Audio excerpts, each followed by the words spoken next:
Bonjour, bonsoir, JP pour JP Online, une chaîne dédiée aux jeux de rôle et aux mondes imaginaires. 15e jour du RPG Day 2020, 15e jour, 15e mot-clé, le mot cadre. Vaste sujet, sans doute un peu trop vaste pour être traité dans le cadre d'un RPG Day sur une vidéo très courte. Donc je vais essayer d'être le plus bref possible. Donc pour moi le cadre ça évoque l'univers de jeu, le monde de jeu, ce qu'on appelle le setting en anglais, donc le cadre de jeu. Tout jeu de rôle présente en général un cadre de jeu ou propose un cadre de jeu ou plusieurs cadres de jeu dans le cadre de jeux de rôle générique. Le cadre de jeu est très important évidemment puisqu'il définit l'univers dans lequel les personnages vont évoluer.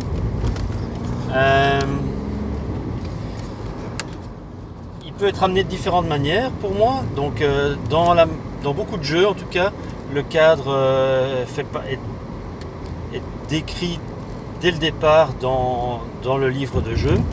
Voilà, le cadre est posé, je sais pas moi, l'univers de Star Wars par exemple, les différents univers de Donjons Dragons,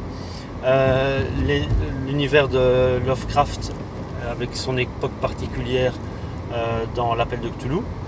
Voilà, donc là on est face à des jeux qui proposent un cadre défini et qui est relativement bien documenté et qui permet voilà, aux joueurs d'explorer l'univers, de le découvrir. Le Seigneur des Anneaux également, voilà un autre exemple de cadre clairement défini et qui est parfois décrit avec énormément de détails au travers des suppléments d'un même jeu. J'ai eu l'occasion de pratiquer une autre manière de présenter le cadre aux joueurs, c'est-à-dire que le cadre est décrit de manière très succincte.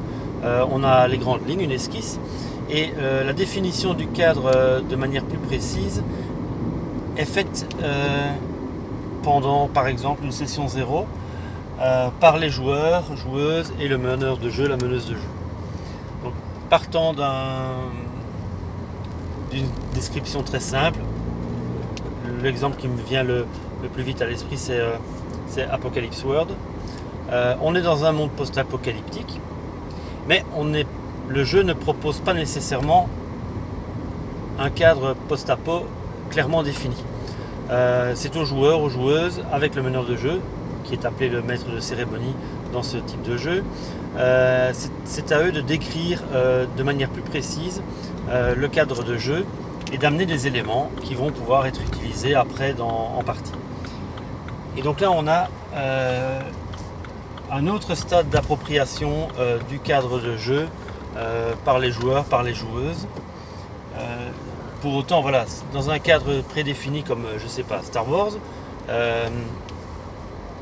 les joueurs, les joueuses ont déjà une idée assez bien définie, ont déjà une connaissance préalable de l'univers qui est proposé à travers les films et autres. Dans un jeu où le cadre est construit avec les joueurs et les joueuses,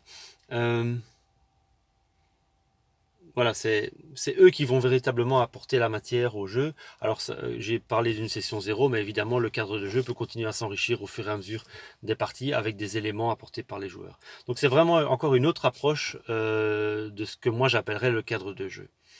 Et je trouve pour ma part que c'est une approche plutôt intéressante parce qu'elle permet vraiment aux joueurs de s'impliquer dans le cadre et elle augmente encore l'appropriation du jeu par les joueurs, les joueuses.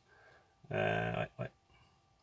Parce que dans un cadre prédéfini comme le Seigneur des Anneaux par exemple, les participants, participantes qui ont déjà une très bonne connaissance de l'univers auront peut-être plus de facilité à s'approprier le jeu par rapport à des personnes qui connaissent moins l'univers. Ou au contraire, ils vont se retrouver bloqués parce qu'ils connaissent trop le jeu et ils veulent respecter le canon de l'univers et ils n'oseront pas faire certaines choses parce que ça va aller à l'encontre de leur connaissance et de leur compréhension du cadre.